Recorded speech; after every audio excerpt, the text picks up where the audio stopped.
This is the first university for women in Asia founded by Asians. Home of the PWU Patriots, the Philippine Women's University, also known as Women's, was founded in 1919 as the Philippine Women's College. 7 Filipino women visionaries were inspired to equip young girls for leadership and service, and so starting off with 190 students in a 3-story house in Ermita, they pioneered this monumental benchmark in Philippine education. The school formally became a university in 1932, and 2 years later it moved to its current location on Taft Avenue. Aside from being the first university for women in Asia, Women's also holds other firsts. Before achieving university status, Women's had the first student council in a Philippine private school. It was also the first school to offer the bachelor's degree courses in pharmacy, business administration, and home economics. In 1931, it first offered the graduate school. Another notable women's first is the promotion of Filipino culture, specifically folk dance, through its world-renowned performing group called the Bayanihan Philippine Folk Dance Company. Women's has expanded to various parts of the country such as Iloilo and Davao City.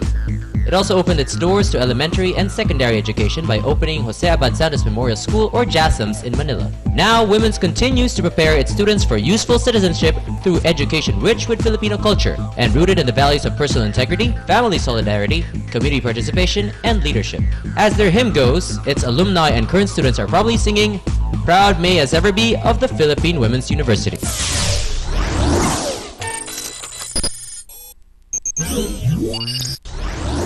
The ladies in your chemistry class.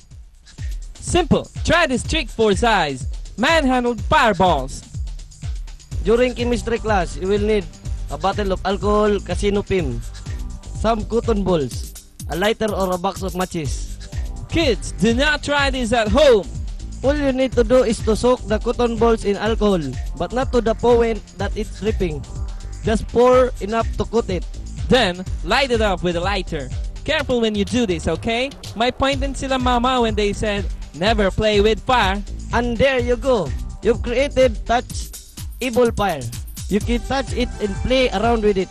If you want to put the fire out, just squeeze it in your hand until the fire is extinguished. Yes, ma'am.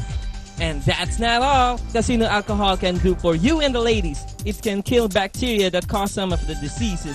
At hindi to jahe dahil may bagong germ-free freshness pa.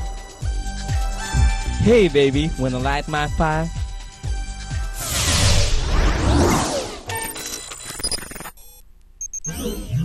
What's the most shocking thing you heard someone tell you over the phone? The most shocking thing I heard from the phone is we won the Battle of the Bands and I don't even have a band. Nung nalaman ko na yung first love ko is going to the States without him knowing that I love him. When my mom crashed her new car on the way back home. May tumawag sa telephone namin na ina-encourage ako na sumali sa beauty contest. The most shocking thing I've heard on the phone when my grandfather passed away. The most shocking na narinig ko from phone, yung tumawag yung classmate ko, nabagsak ako sa isang subject ko sa nursing. Bininik ako ng girlfriend ko, nakakainis. On September 11, when the World Trade Center collapsed, my tito died. The most shocking thing I have heard on the phone was that my girlfriend was breaking up with me without a valid reason. Nanalo daw ako ng brand new car, di ba? Ang saya-saya, yay! The most shocking I've heard in phone is when my aunt tell me that my cousin passed away, and I really feel sad because we're so close. The most shocking thing I heard on the phone was that my girlfriend told me that she was pregnant. Talking to another person to another country whom I don't even know, talking to me in a different language. There was a guy that told me I actually won $1 million cash. I don't think so.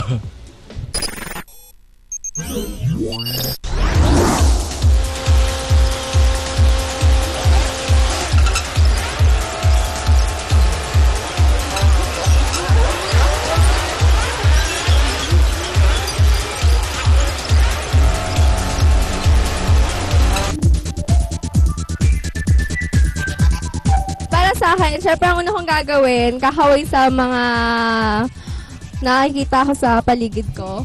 Thank God talaga na, wow God, binigay mo sa akin yung opportunity na to.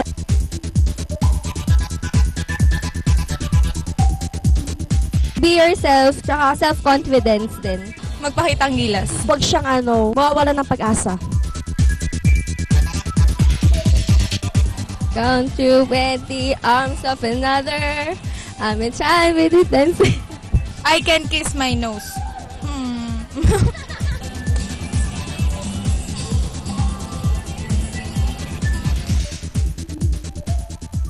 Eh di why not? Of course. Ako parokya ni Edgar.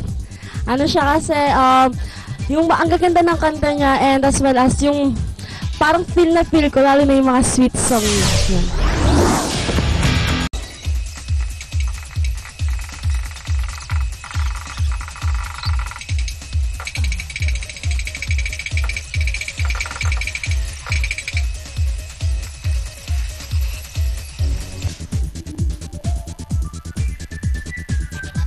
Magpapasalamat po ako sa mga tao na tinatangkilik ako at natutuwa sila sa akin kahit di ko po ina-expect yung mga ganun bagay. Siguro papablow out na ako kaagad di ba?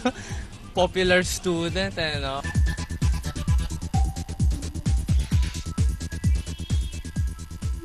Courage at saka dapat po willing sila mag-take ng iba't ibang risk. Maging totoo lang po sa sarili nila. Paghirapan natin yung mga gagawin natin, plus put a lot of effort, love your job. Sagit lang, kuya. Ayan, Jay. Oh, you are the reason that... Mag-drawing po. Crispin? Basilio? Baliw na ba ako? Nasa college na po ako. Ito na po yung only chance ko para ipakita ko ano man na meron ako.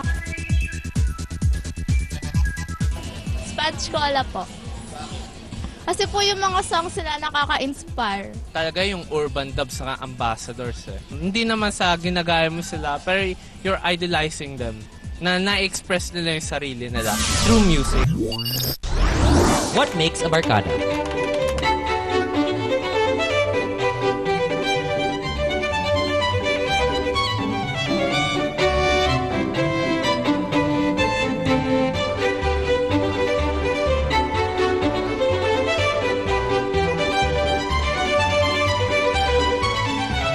Didn't think they'd go well together, did you?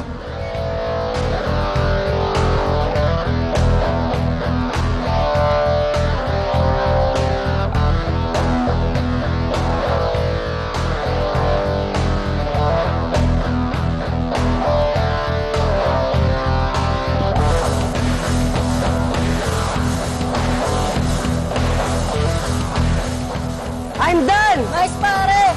Isa na ko yung sandal pa!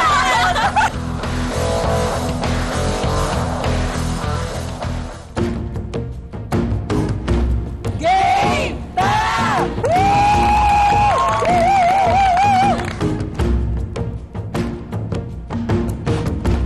Visit www.e-games.com.ph today.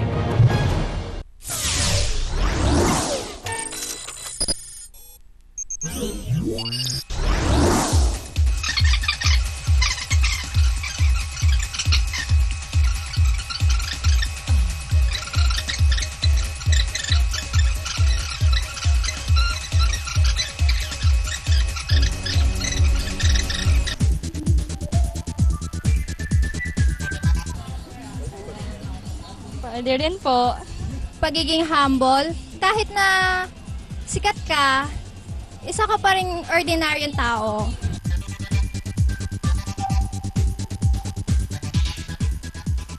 Enhance nila yung skills nila. I-try nilang sumali sa mga band competitions para mas makilala sila.